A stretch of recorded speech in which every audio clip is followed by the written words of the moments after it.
I would like to welcome you all here today and thank you for coming to the parade. This is a welcome home for Vietnam vets that mostly didn't get one when it was appropriate. Nice. So, I was probably 6 years old when the Vietnam War started, 16 when it ended, so I wasn't there. I am a veteran, but I never served in combat.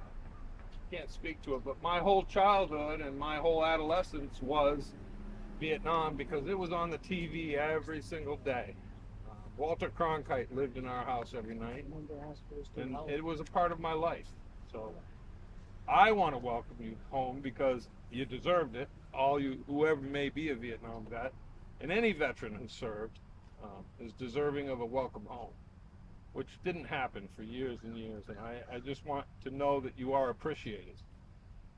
I have a short prayer and a poem to speak. We have Janet, who is the founder of the feast, who's brought this about today, and a prayer. Mighty God, thank you that you can satisfy our every desire and need. Hear our prayer of thanks for our veterans who made great sacrifices on our behalf. We ask that you would bless them and meet all their needs. We pray you would give them peace when they suffer from past trauma. We acknowledge the debt of gratitude that we owe them for the freedom of our country. Lord, bless them and keep them. Make your face shine upon them. Turn your face towards them and give them peace. I found, or I didn't find, Janet found, I think it's a poem. It's written like a poem. It doesn't rhyme, but I think it's appropriate to that time. It's called It Is a Soldier.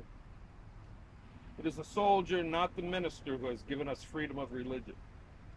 It is the soldier, not the reporter, who has given us freedom of the press.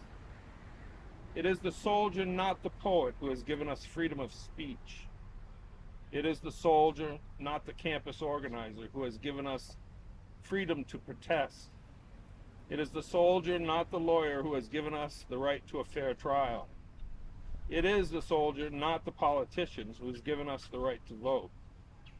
It is the soldier who salutes the flag, who serves beneath the flag, and whose coffin is draped by the flag, who allows the protester to burn the flag. And that's kind of my feeling about the service and about members of the service. I'd like to introduce Janet Osmer, who's going to speak for a minute. I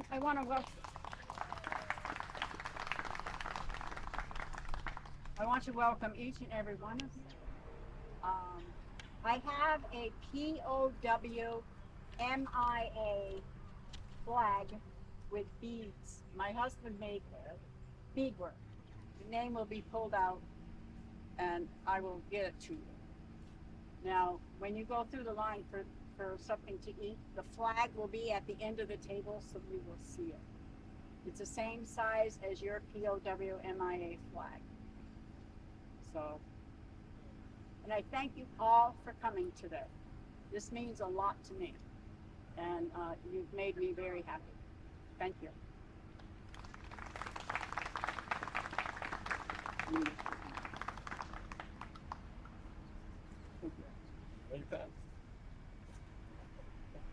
Pat Rossum's going to say another prayer for us. I watched the flag pass by one day. He fluttered in the breeze. A young Marine saluted it. And then he stood at ease. I looked at him in uniform, so young, so tall, so proud. With her hair cut square and eyes alert, he'd stand out in any crowd. I thought how many men like him had fallen through the years. How many died on foreign soil. How many mothers' tears. How many pilots' planes shot down. How many died at sea. How many foxholes were soldiers' graves. No, freedom isn't free. I heard the sound of taps one night when everything was still.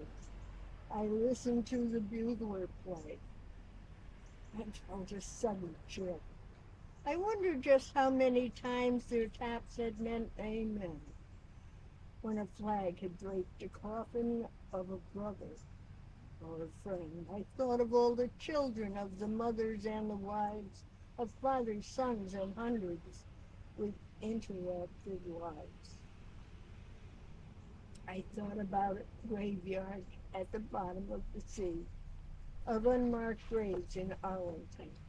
No, freedom is not free.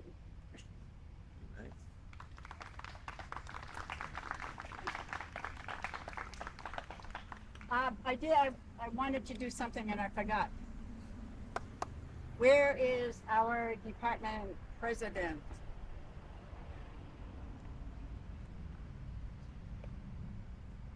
This is the first time Vermont's ever had a gentleman for president.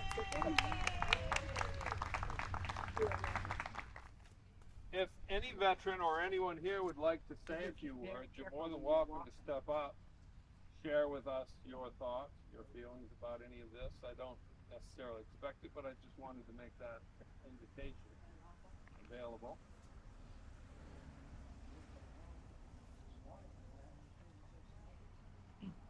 Hello. I hope y'all can hear me. We have a Romeo Veterans Group.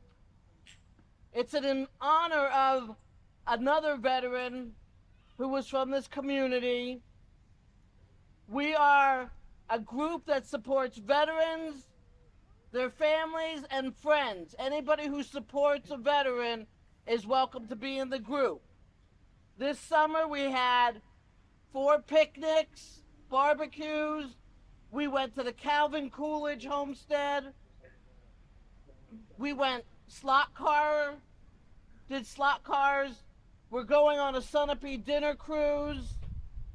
We went to the USS Constitution, my last command. And if you'd like to get a newsletter, find out what we're doing, we welcome your families, your friends. Tony is over here. He'll put you into our email thing if you have an email. If you have a smartphone, you can give us your smartphone number. We'll text you when we got something going on. Please look Tony up while we're here. Love to have you join us. Detail 10 hut. Present arms.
Order, arms! Detail.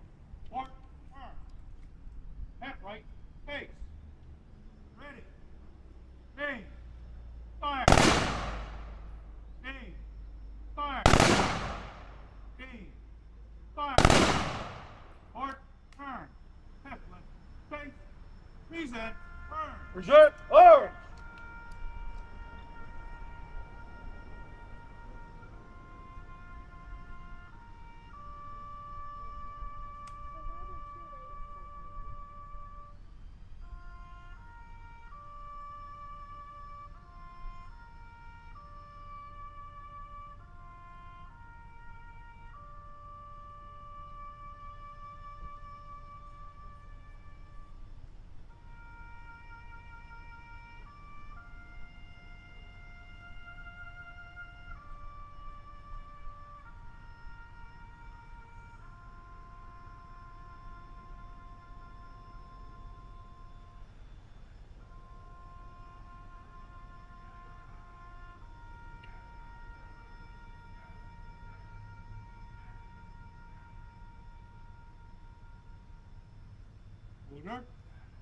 Order, arms!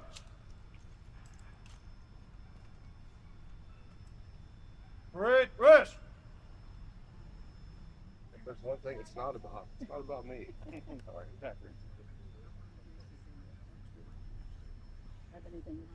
Just real quick, I don't have anything prepared, but they told me I should always have a little something prepared just in case. But I don't. What I would say on behalf of the Department of Vermont, thank you to the veterans, the Legion family, the community, the color guard, the honor guard, everybody that showed up today for the, I assume what is the first annual Welcome Home Parade. Well, we'll see, right? We'll see what next year brings. And I want to say to all veterans, especially the Vietnam veterans, welcome home. Thank you. Thank you. I'm Janet Osmer. I'm from the American Legion Auxiliary, Unit 25. I am a past department president as well as the president of our unit this year. And we are putting on a Welcome Home Vietnam Veterans Parade and hoping that we do have a pretty good turnout, and we did have one this morning. I'm happy with what we have here.